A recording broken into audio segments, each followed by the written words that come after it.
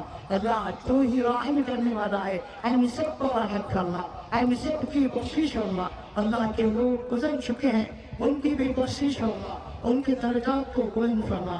ہمارے والدین کی بھی بخشش ہونا, ان کو رحم کرنا, ان کے لیے اللہ ان کے درجات کو بلند کرنا. اللہ ہمیں صحیح وہ سیدھے راستے کو چننے کی توفیق عطا فرما. بیگار سے ہماری حفاظت فرما. خالص کتاب و سنت پر عمل کرنے کی توفیق عطا فرما.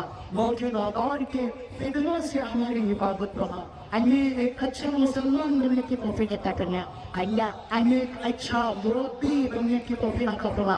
اپنے اولاد کی اچھی تربیت کرنے کی توفیق عطا فرما. اپنے گھروں کی اصلاح کرنے کی توفیق عطا فرما. معاشرے سے برائیوں کو دور کرنے کی توفیق عطا فرما. نماز قائم کرنے والا اور نیکیوں میں بڑھ چڑھ کر حصہ لینے والا اللہ تو ہمیں دعا دے. اللہ آخری تو ہم کو قبول فرما. اقول قولی صلی اللہ علیہ وسلم ولسائر المسلمین. السلام علیکم ورحمۃ اللہ وبرکاتہ.